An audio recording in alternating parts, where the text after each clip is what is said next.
sa tanan. Amen. Salamat sa Ginoo ining oportunidad kanyang gihatag. Sa tinuod nga pato ko mag-stay na makabalik ko diri mas aman na sa mga conference, Nations Conference. Tungod kay nangayon mo lesson ni Pastor Morales about sa campus ministry na to.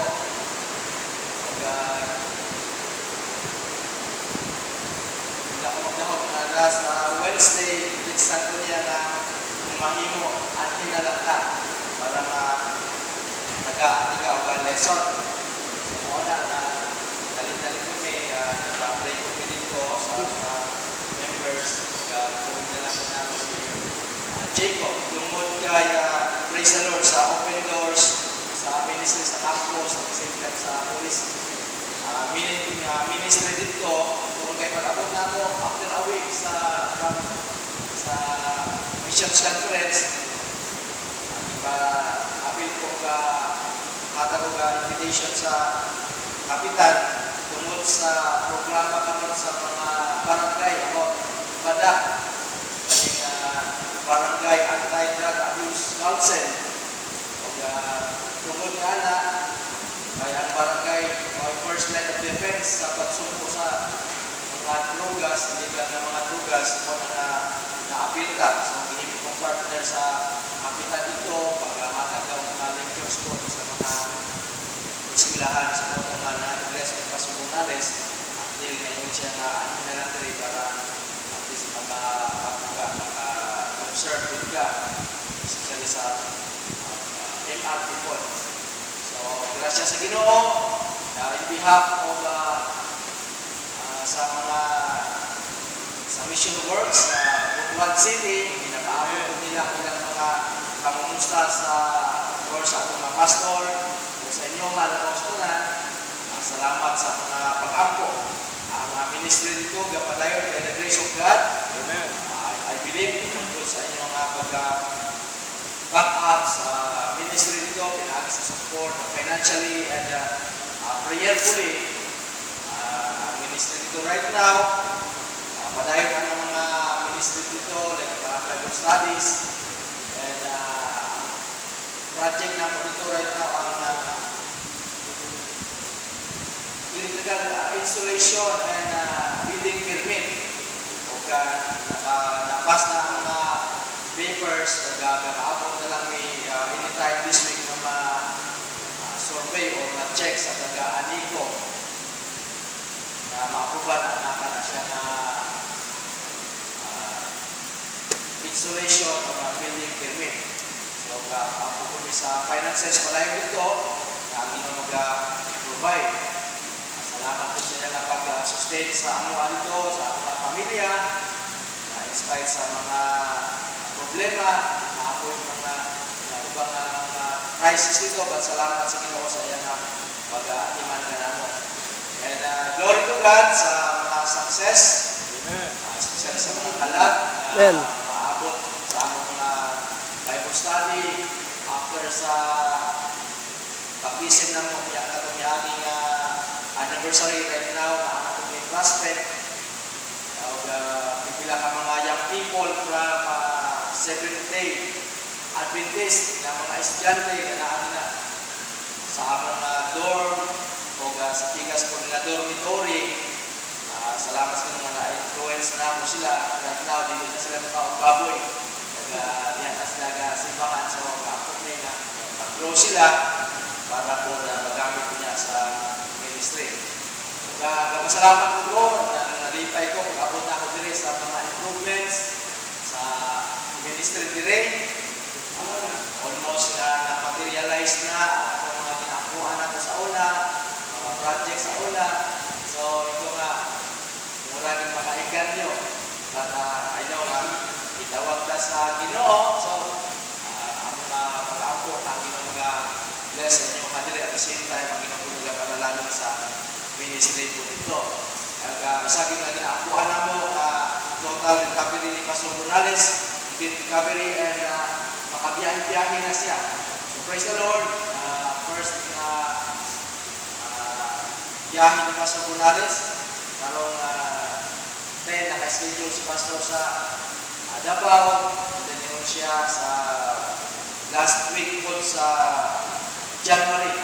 Isdaan po ni Pastor Gonzales ito, which is mga kalipay, mga Bisaya, ito po sa mga believers ito, makabisita, knowing na 2 times na postpone ang schedule ni Pastor Gonzales ito. Atong building dedication, and then itong anniversary. Praise the Lord. Right now, madili na may kapiyasan sa Ginoo. So, talaga naman po Pastor Gonzales. Amen? Amen. So, that's a few reports sa ministry dito. And at the same time, ina-acknowledge ko na mo ang nadawat ng support. The other week, nag-ipadala ni Pastor Gonzales. Nag-ingon si Pastor Gonzales na ikan ko daw sa Manila mission work. So, we received 3,500. So, glory to God. Yan ang mga blessing. And, I know ang ato kapag-suporta ay hindi makawang sa ginagamit sa ministry. Karon na gabi, again, wala ko mag-expect. Tungkol kay last Monday, iningon si Pastor Gonzales na mag-andam ng testimony. So, yan sa nakaita, until this afternoon, inform si Pastor Gonzales na ako na ito sa ikuhan. Check up. So, mag-andam na muna po. So, ano mga gabi, I would like to ask everyone to please rise up para sa ating mensahe, sort of encouragement, challenge sa matrusa. Please open your Bibles in the book of 1 Thessalonians chapter 1. 1 Thessalonians chapter 1, let's read verses 6 to 10. 1 Thessalonians chapter 1, verses 6 to 10 responsively. Then pag-abot sa verse number 10, lumana ng magbasa. 1 Thessalonians chapter 1, lumana ng magbasa, verse number 6. And ye became followers of us and of the Lord, having received the word with much affliction, with joy of the Holy Ghost. So that we were examples all that believe in Macedonia and Achaia. For from you sounded out the word of the Lord, not only in Macedonia and Achaia, but also in every place your faith to Godward is spread abroad, so that we need not to speak anything. They themselves knew of us the manner of entering in behalf unto you, and how we turn to God from idols to serve the living and true God. Verse 10 altogether, And to wait for His Son from heaven, whom He raised from the dead, even Jesus, which delivered us from the wrath to come. Matuta sa Ginoong usapan ako. Labing Father, salamat Lord sa inyong mga grasya. Yes, Lord. Hindi nga oportunidad na makapangalagan kami kanimo Ginoo sa Espiritu sa kamaturan. Kasi Lord, kami mo na ikaw nakapanalangin ka nako sa pagdala sa mensahe. Ikaw Ginoo hatag ko lagit mo na maalam na namang Ginoo. Anoint ko. Ina-acknowledge na ko labing Father God na wala may mahimok kung wala ka. Lord, bless this message na naandang Ginoo para sa maghatag challenge. Amen. Edify sa mga believers ng Father God. Encourage sa mga believers. Bisan pa sa matusa man ni akaron Ginoo. Among ginaampo ang balat na Espiritu nga magapangiyong sa matusa. Tagpo Ginoo sa mga panginahanglan sa imong mga katawhan karon nga gabi Ginoo. Namuni kami sa imong balaan na dugo. Lord, ako sa tugan na ikaw ka manalangin Ginoo sa serbisyo mo dito sa tugan. Kay ikaw kauban kanila dito hatag kami kadaugan Ginoo that your name will be exalted, living Father God, in our midst. O mga believers Ginoo, usa karon ay ma-edify Ginoo, malingkod para sa mga pagpangalagan kanimo Ginoo na kami kadasi Ginoo. Ikaw balik. Lord, again, pinabalikan ka na po sa mga kumaya sa ngalan ng Panginoon ng Jesus. Amen. Amen. Amen. Sa pagkakalingkod. Now, si Apostle Paul ay i-commend niya ang mga believers sa Thessalonians sa ilang paghago sa buluhaton. In fact, ingon siya diri that to become your examples to all that believe in Macedonia and Achaia.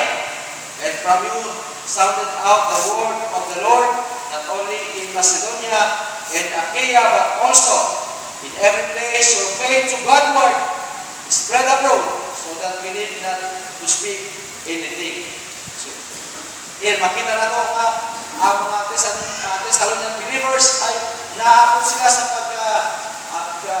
pagiging business at pagpangalagad sa Ginoo. Yan ang sulti ni Apostle Paul dito sa verse number 10. And to wait for His Son from heaven, whom He raised from the dead, even Jesus, which delivered us from the wrath to come.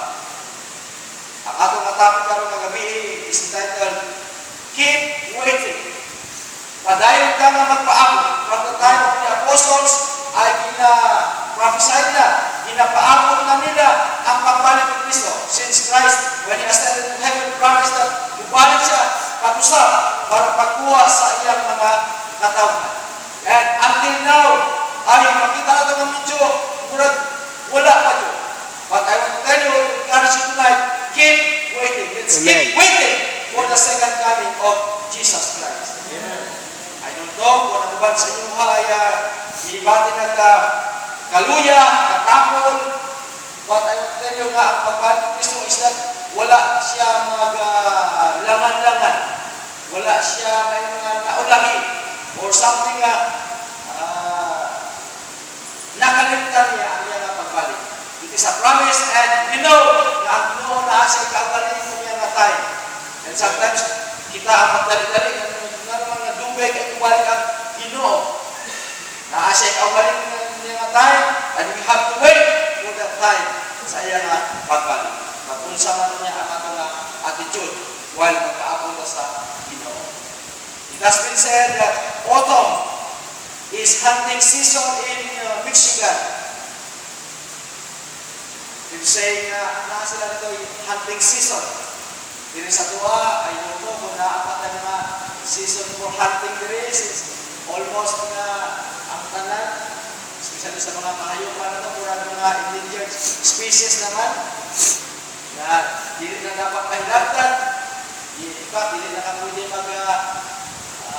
tirador-tirador tinaon sa mga kanya, kung masangkal ka, na ay punishment. O sa panyana, na biktima manggani ang agila ang pinaka-pressure sa ato adere, patuhay lang siya kinsa itong agila ang igo sa illegal hunting. So, sa Michigan ay nasa time for hunting, wherein mga licensed hunters are allowed to go into the woods and hunt for various species of wildlife. So, kana siya ay season na muna, dili ko na siya permanente. So, pag-aabot sa autumn ay they are so excited na at least naman makapabuto sila sa ilang armas. So, isa po nila sometimes na yung matawag na yung mga armas, but di pa mag-listen ng paputo. In fact, sa una, mga men ay excited nga na ako may schedule na mag-fighting, but wala man nila yun. So, inaana, mag-dismaya. But sa Amerika ay nakasilay tayo for hunting. And pag-abot yan na time ay grabe na nila pangandam. Pag ato na nila sa lasang, inahanglan ng pwesto na sila. O kumahimo na anak, package na ang dala dito, pagkaon, kung kay dili lang na siya basta-basta na hunting. Sometimes ito days na mustay sila dito. And once na naana sila, ang pwesto na sa kahoy, magpaabot, kumahimo, walay mga kasikas, walay mga pagsaba-saba, extra na mga movements para paabot niya na time.